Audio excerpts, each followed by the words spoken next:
छात्रों, पिछले वीडियो में हमने वाच्य के बारे में और कक्षा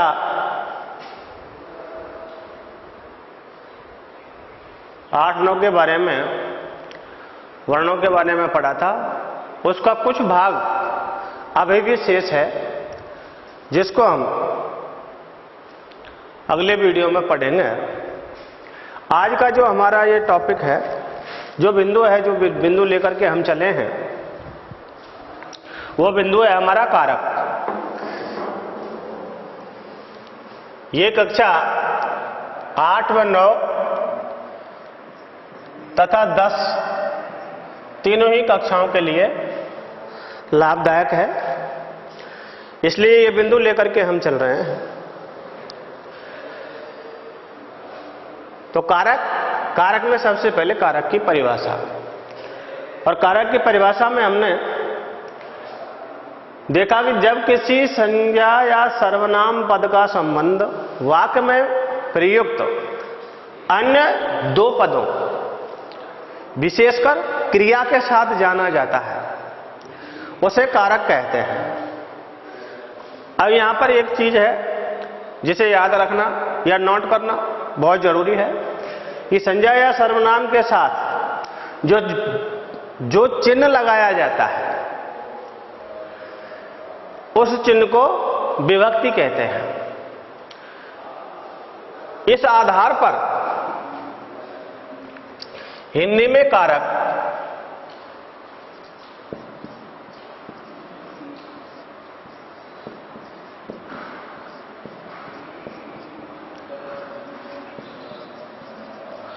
हिंदी भाषा में कारक 8 होते हैं। कितने होते हैं? 8।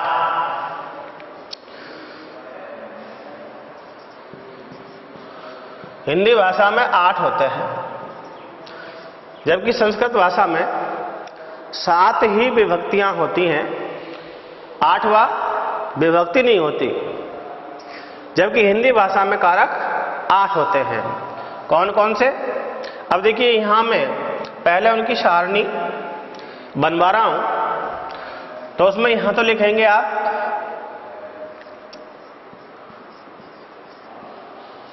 कारक का नाम,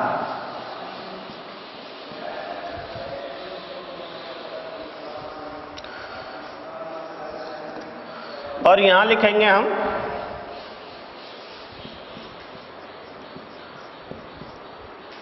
विभक्ति या चिन्ह।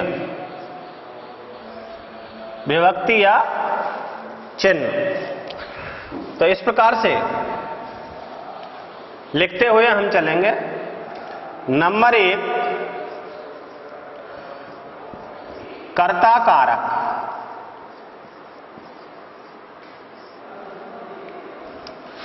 विभक्ति चिन्ह है ने।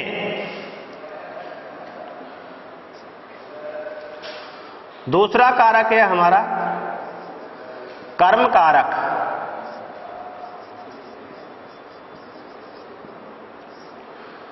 विभक्ति चिन्ह है को।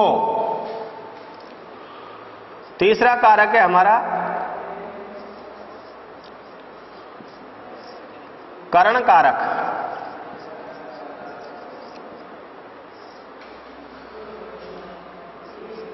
करण से,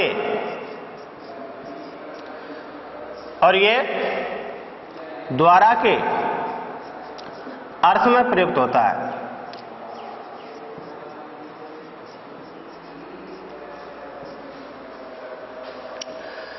चौथा है संप्रदान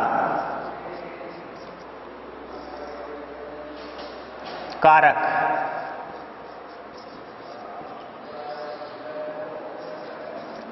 के लिए। पांचवा है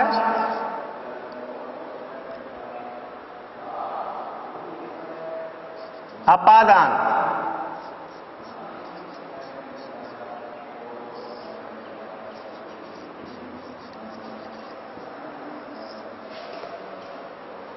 पांचवा कारक हमारा अपादान कारक से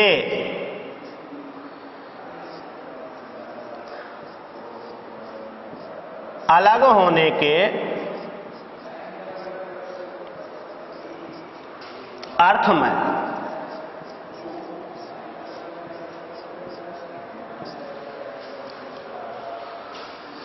छठा है हमारा संबंध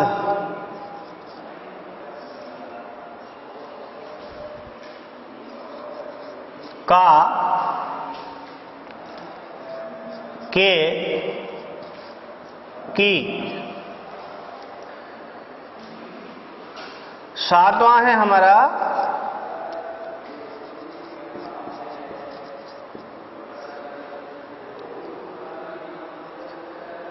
अधिकरण।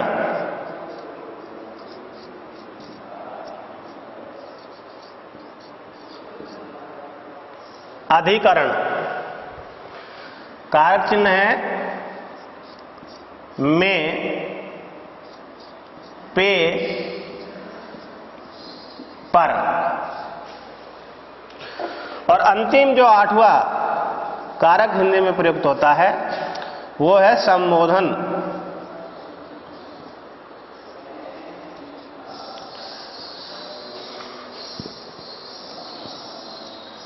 हे,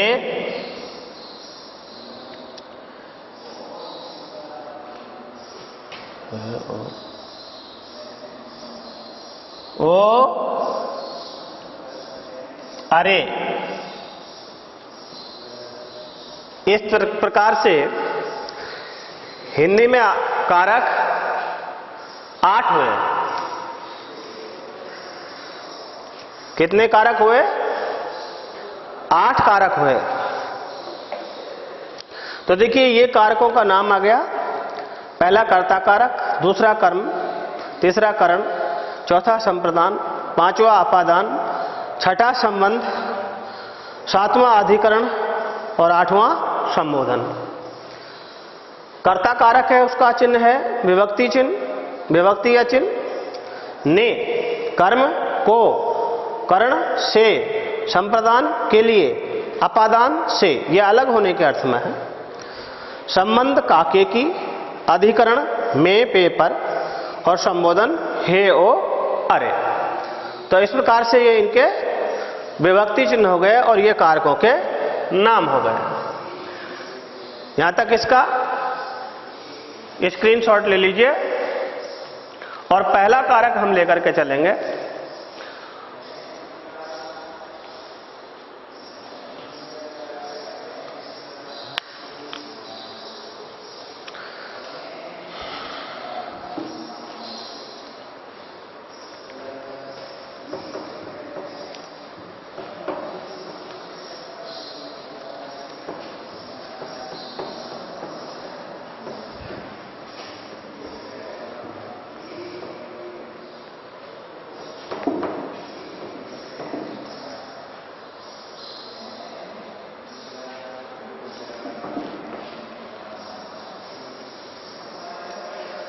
पहला कारक है हमारा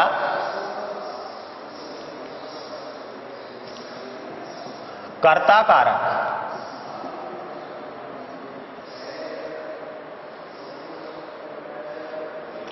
परिभाषा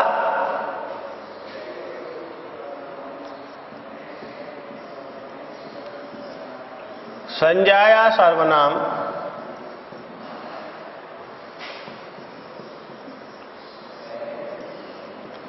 के जिस रूप से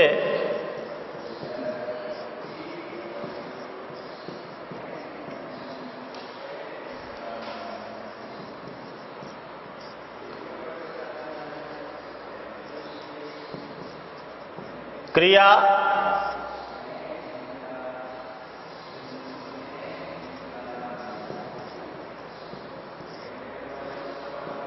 को करने वाले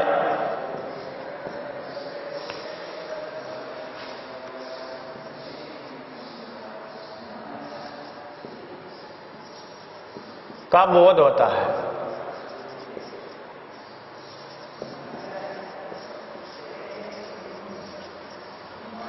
क्रिया को करने वाले का बोध होता है।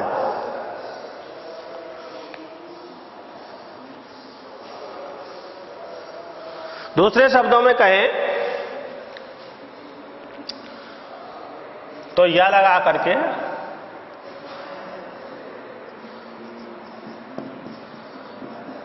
क्रिया को करने वाले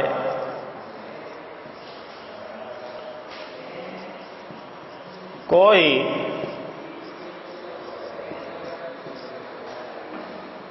कर्ता कारक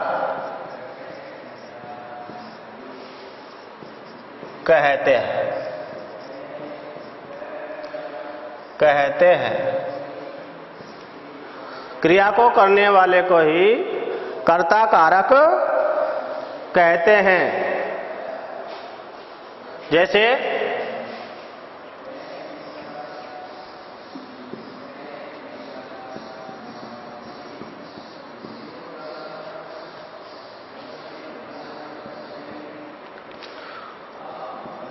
मोहन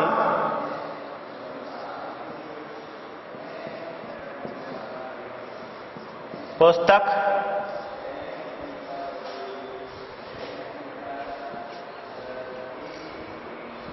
पढ़ता है।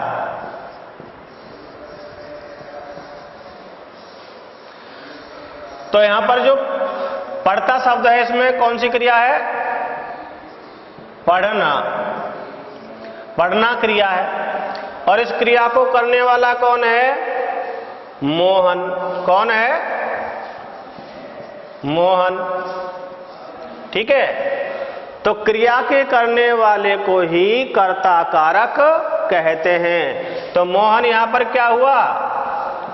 कर्ता कारक। मोहन यहां क्या कहलाएगा? कर्ता कारक। तो इस प्रकार से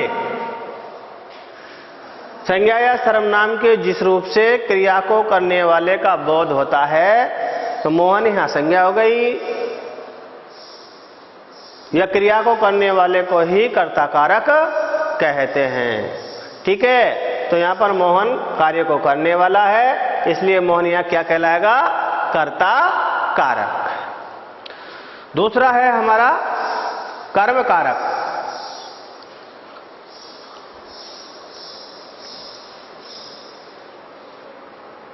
दूसरा है हमारा कर्म कारक। चलिए यहां लिख लेता हूं।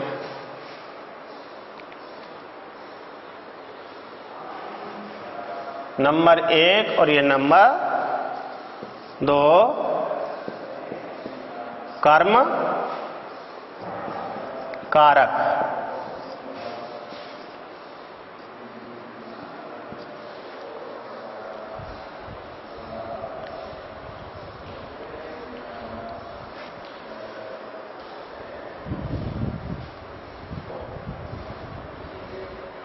कर्म कारक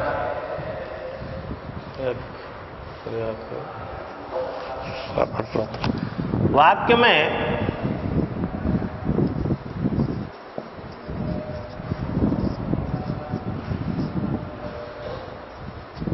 प्रयुक्त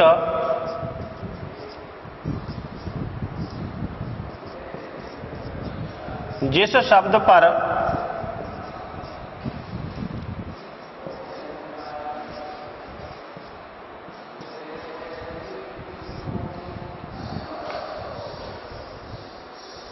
क्रिया का फल पड़ता है,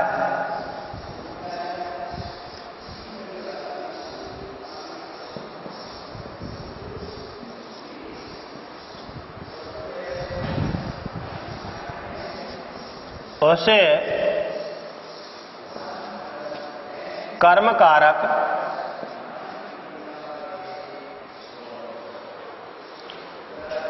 कहते हैं।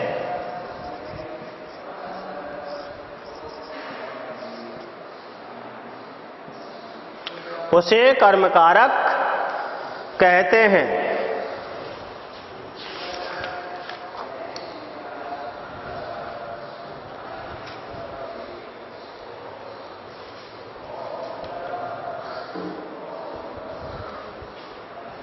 और देखिए इसमें एक बात और है, यदि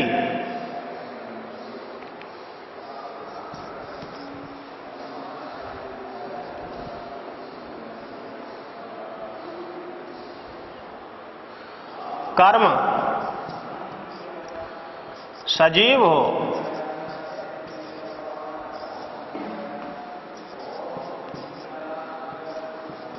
तो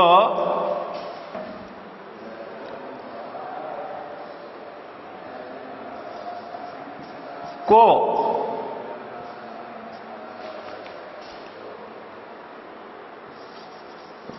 का प्रयोग किया जाता है।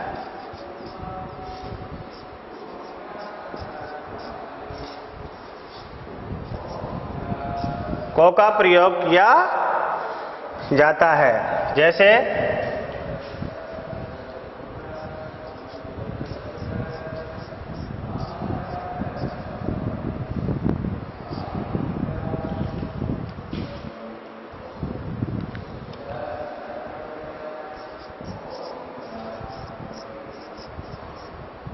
मुकेश ने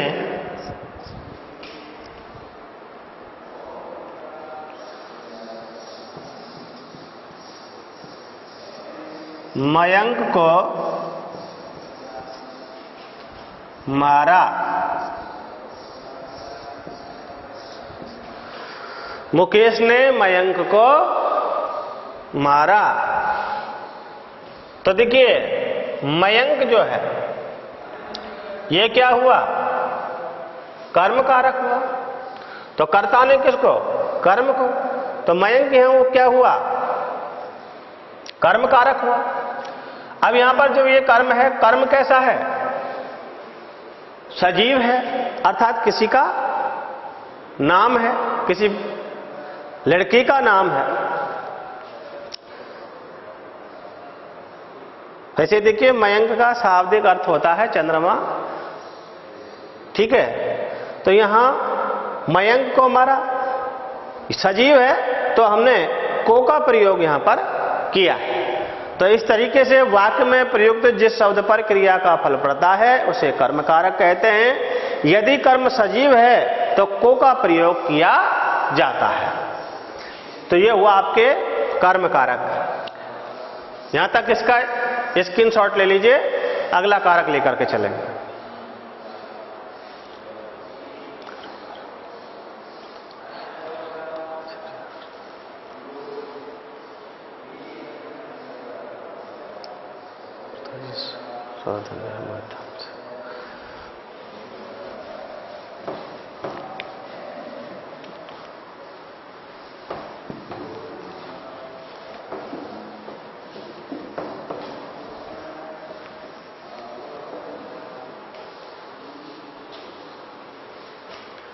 तीसरा हमारा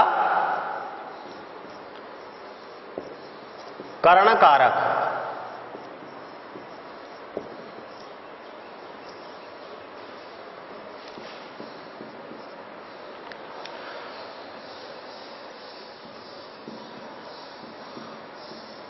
वाक्य में कर्ता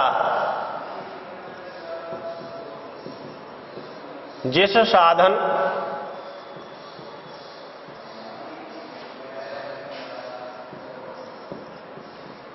या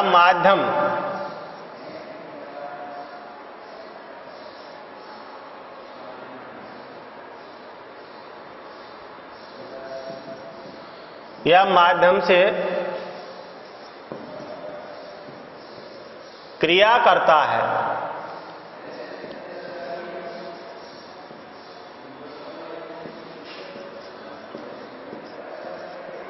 उस माध्यम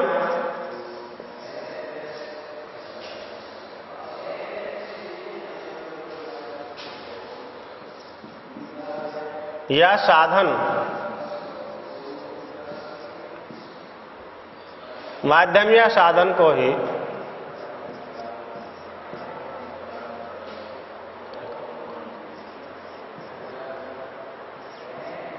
करण कारक कहते हैं।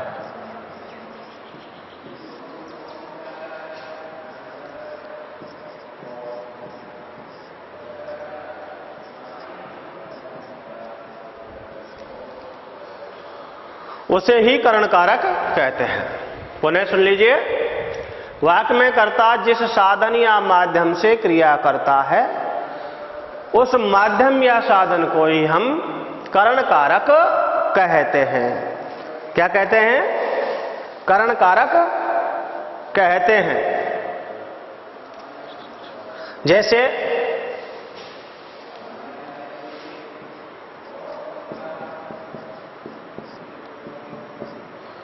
मैं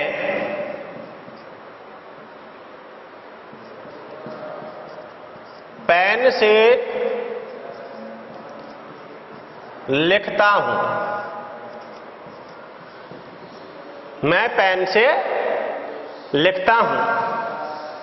तो यहां पर देखिए, मैं लिख रहा हूं अर्थात क्रिया कर रहा हूं, लेकिन किस साधन से कर रहा हूं? पेन से। तो वो साधन ही अर्थात पेन ही इसमें क्या करण कारक होगा। पेन से ही इसमें करण कारक होगा। आ रहा है समझ में कि वाक्य में कर्ता जिस साधन या माध्यम से क्रिया करता है उस साधन या माध्यम को ही करण कारक कहते हैं।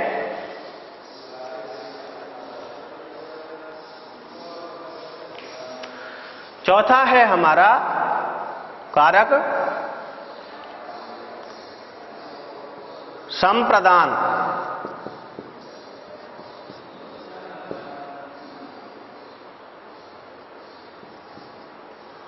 संप्रदान कारक।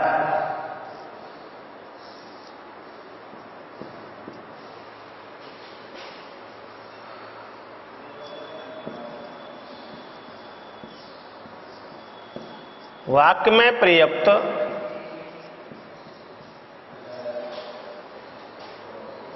कर्ता